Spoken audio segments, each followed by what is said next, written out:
Guys, this is Chetan for Gizmo Times and you're watching a quick unboxing and hands-on with the Moto G8 Plus that's now launched in India. So this is the first phone in the Moto G8 series in India, and this is the Plus variant, so obviously one of the best in that series.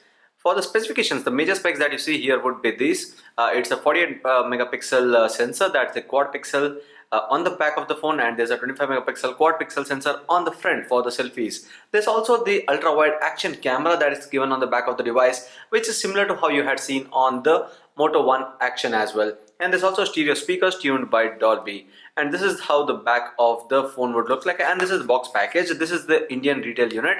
Though the price here is not mentioned, we'll be updating the price in the description as soon as the phone is officially launched in India. So firstly, this is the box package, so let's quickly unbox and check out what comes in the box, and then we'll be talking about the major specs as well. Though anyway, there are some specs mentioned on the front on this display itself. 48 megapixel sensor, 25 these were the same, but 16 centimeter, that's 6.3 inch full HD plus max vision display, that is with the 19:9 aspect ratio. And also there's a 4000 mAh turbo power battery. Turbo power is for the fast charging, that's 15 watt fast charging. So it comes with the case. This is how the box would bring the case and the phone together. And apart from that, in the box package, what you see are these things. So there's a SIM ejector tool in the box, and then you have this booklets. There's a readme guide as well as a warranty booklet. So these are the booklets that you see in the box package. And apart from that, you have a USB Type-C cable, which means that the phone is going to have a USB Type-C port. And also there's this travel adapter, and this travel adapter comes with the rating of 5V3A or 9V1.6A, which means it comes with that 15 watt fast charging. So that's the fast charging support that this phone has, and this is the charger for the same. So this is the transparent cover that you get in the box package itself. And I hope the price is under 15,000. So although the Moto G series or the Moto G7 series earlier was not priced so well in the market, the later phones after that, whatever came in the market, was quite aggressive with the pricing.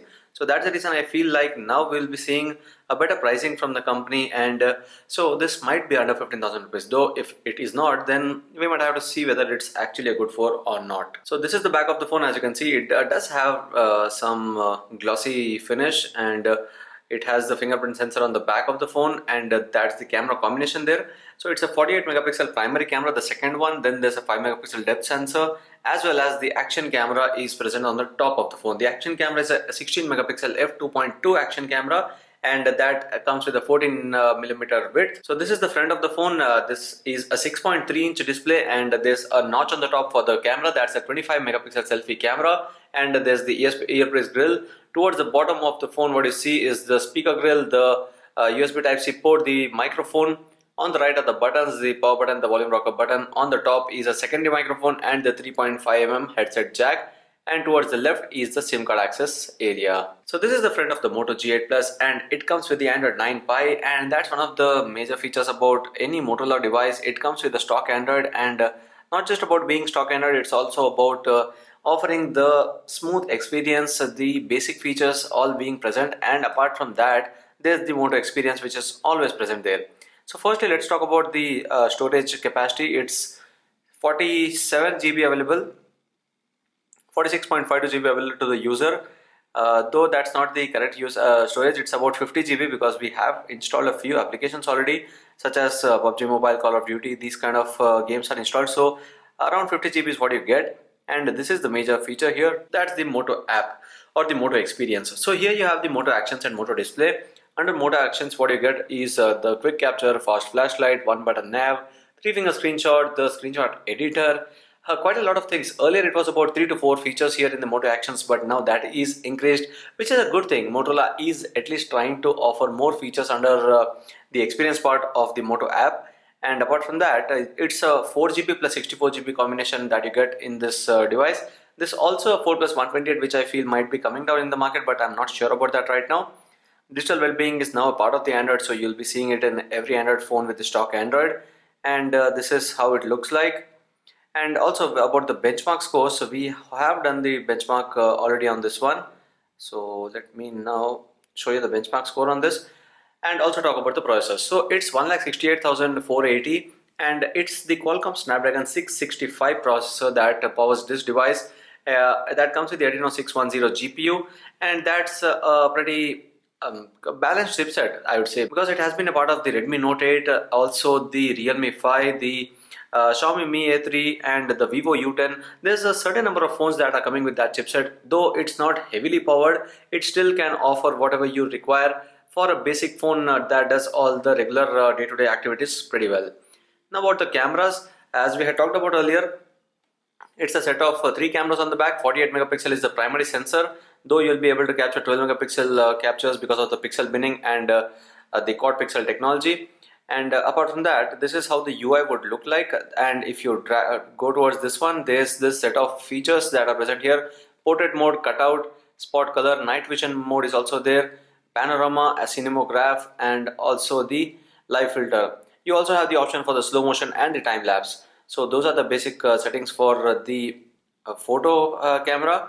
And now for the video part of it, you can go into the settings and check out for the resolution that is possible here. So for the video size, you can capture 4K UHD, and that could be of 16:9 or 19:9 aspect ratio, and Full HD can be captured at 60 FPS as well. So that's a good thing here. Action cam can be used for the Full HD 60 FPS videos as well. So that's another good thing. For the photo size for selfies, it's 25 megapixel sensor, so you can capture 6 megapixel, which again is the same quad pixel technology that is being used there. And in the video as well, you have this stabilization option where you can have this stabilization turned on, which is a software stabilization, and hold portrait. So this is the action camera that is being shown right now, which you would see with some fisheye effect, and you can see that it's still trying to stabilize things, and it's not that shaky when you try to take the video. So that's with the video part of it. Now this is the selfie camera on the device. It's a 25 megapixel sensor, but of course you're able to capture only a 6 megapixel selfie in the end, because of the fact that it comes with that quad pixel technology. There's beautification, and there's quite a lot of other things as well in this selfie camera as well. So that's with the selfie camera, 25 megapixel selfie camera. And so it would be actually interesting to see how well does this camera do, because it's a good combination of 48 plus 16 plus 5 megapixel cameras on the back. Of course, with that action camera, what is it going to do and what is it capable of, we'll be able to see that as well. And with the selfie camera, 25 MP camera, bringing down to 6 megapixel captures. So of course Motorola is thinking that you might get better captures when you try to reduce the resolution with that pixel binning and have 4 pixels into 1 for more details and better light. So how good is that? We'll be letting you know later when we do the camera review of this one. And also stay tuned for the gaming review, because although we know that the Snapdragon 665 is quite limited with what the gaming options are available, but still it's not going to be a bad chipset for the basic gaming. So this is a quick unboxing and hands-on with the Moto G8 Plus. There are going to be other phones in the market from Motorola pretty soon in the Moto G8 series, but this is the first, and I hope it is priced right. If it does, it surely should be one of a decent options in the mid-range category. So that's it in this video. I hope you like this video. If you do share and subscribe to Gizmo for more. Thanks for watching, and see you in the next video.